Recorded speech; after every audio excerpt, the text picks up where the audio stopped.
poop god. What the heck even is a poop god? Hey everyone, welcome back to another episode of Mel. If you haven't been here before, I'm Mel, the host of this channel. If you live in the United States, then you may have heard that Spy X Family Code White is finally out in theaters as of April 19th. And if you haven't seen the movie yet and you're contemplating as to whether or not you should go, then you're here at the right place. In this video, we're going to do a quick review on Spy Family Code White and also explaining why this is actually the perfect entry point into Spy Family if you've never seen the anime before. So first things first, if you've never seen Spy Family, the anime TV show before, but really want to watch the movie, don't worry. You don't have to watch the anime before you watch the movie.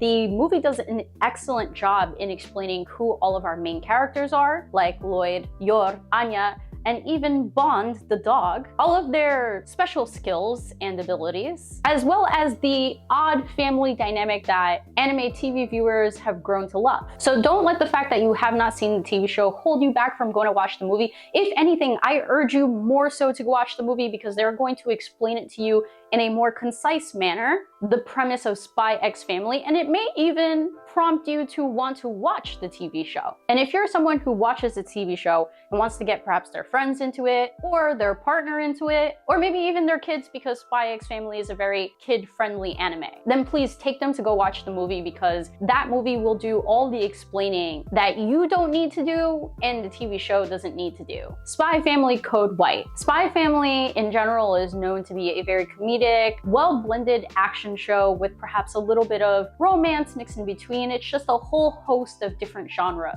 And this is what makes the anime so very enjoyable amongst its viewers. And Spy Family Code White just escalates it. And when I say it escalates it in the way of comedy. I don't think Spy Family has given us this type of comedy before. And again, I'm gonna try my best not to spoil it.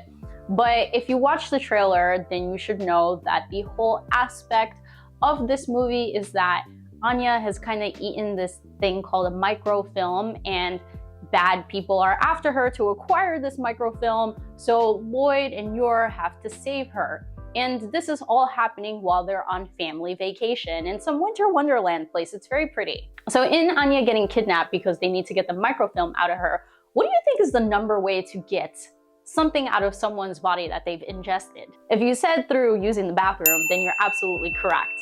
And Anya knows that this is a problem if they were to get their hands on the microfilm. So she does everything in her power to not use the bathroom. There is no easy way for me to explain how comedic this scene is. And all I will say once you've watched the movie and you'll get it then is poop god. What the heck even is a poop god? Yeah, that line really killed me. But once you watch the movie, I think you'll thoroughly understand. So they definitely take humor to a whole nother level. It had me laughing probably like for a whole third of the movie. Other parts and elements that I really enjoyed aside from the comedy is that within the anime itself, season 1 and season 2, we see lots more time with Anya and Loid. And they do tend to give Yor her time, especially when Yor is with Anya, but they don't give her a lot of like solo time. In season 2 of Spy Family, it's the first time that we get to see Yor do her job as an assassin and for her to demonstrate her skills. This movie gives Yor the opportunity to shine and gives her an amazing 1v1 battle. The animation and the choreography was stellar. And if you're a Yor fan, as someone who watches the anime or reads the manga, then I promise you, you will be well fed. And while Loid is always doing his thing like Loid does, it definitely felt like Anya and Yor stole the show. And even though in the trailers I thought we were gonna get more of the other characters like Fiona and Yuri and Frankie, who are some of the supporting characters within Spy Family, we didn't get a lot of Yuri. We got maybe like 1 or 2 scenes with Frankie. Oh, and I will note that you should stay for after the credits. There's a really comedic scene at the end. So sit there until all the lights come on in the movie theater, all right? There are very few scenes with Yuri and Frankie, but we do get some really fun scenes with Fiona because Fiona is kind of like Loid's coworker. She's also introduced as Yor's romantic rival because she has feelings for Loid. So we get to see her do her spy thing in this movie, as well as more of those mushy-gushy, lovey-dovey, crazy thoughts that Fiona has at times. And I only say crazy because her exterior is very cold, but then her mentality and her mindset of her love for Loid is just it's so opposite.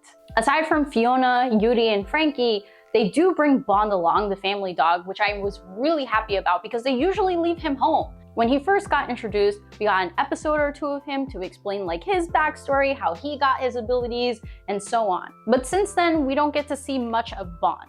And I feel like he's such a added dynamic, fun dynamic to the family that when he gets excluded, it's like you don't have the full Forger family and like the full package and enjoyment that the family gives the audience. So them bringing Bond along on their trip was really exciting for me as the viewer and added more to the storyline. With the family being all together on a family trip, it gives us also some more Loid in your time and some capability for them to work on their relationship. If you know the premise of the story, and if you kind of read the synopsis a little bit on Spy Family, Yor and Loid come together for different reasons. Loid is doing it as an operation since he's a spy because he needs a family in order to accomplish his mission's goal.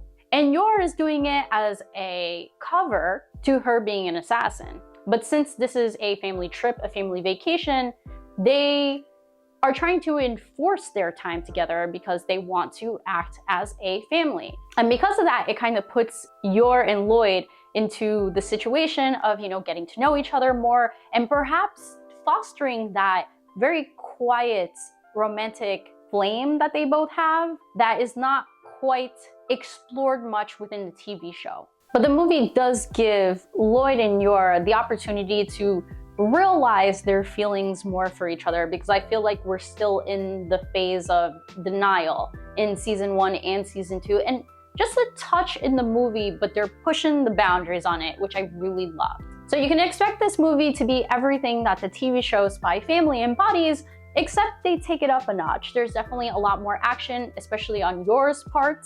Anya is bringing the laughs real hard this time, like harder than usual. And this movie gives Loid and Yor a little push in the direction of really becoming perhaps a real couple. And if you like collecting stuff, they're giving away these little like Spy Family like Anya cards, which is super cute with all the Stellas on it, away at movie theaters. While I really wanted an 8-page little manga like they got in Japan, the postcard is kind of cute and I feel fulfilled. So I did my best to try and review this film and help you understand the elements of Spy Family Code White without spoiling too much, because I do want you to be just as surprised as I was and laugh just as much as I did when you go watch it for the first time. So hopefully you'll go check that out in theaters soon. Let me know if you enjoyed this video. I know I don't normally do reviews. This is kind of rare for me, but I ended up enjoying Spy Family so much, the movie, that I thought, you know, maybe I should let other people know that they should definitely go watch it in theater. And yes, you know, you could wait till it comes out. Maybe it'll be on Crunchyroll in a few months, but I think you should just go have a fun time. But that's gonna do it for me. Thank you so much for joining and watching as usual. I wholeheartedly appreciate your engagement, your viewership, and just helping build this community that is Animel with me. This has been Mel, the host of Animel. I will catch you all next time on some regularly scheduled, probably analysis type of video on the next one. Bye!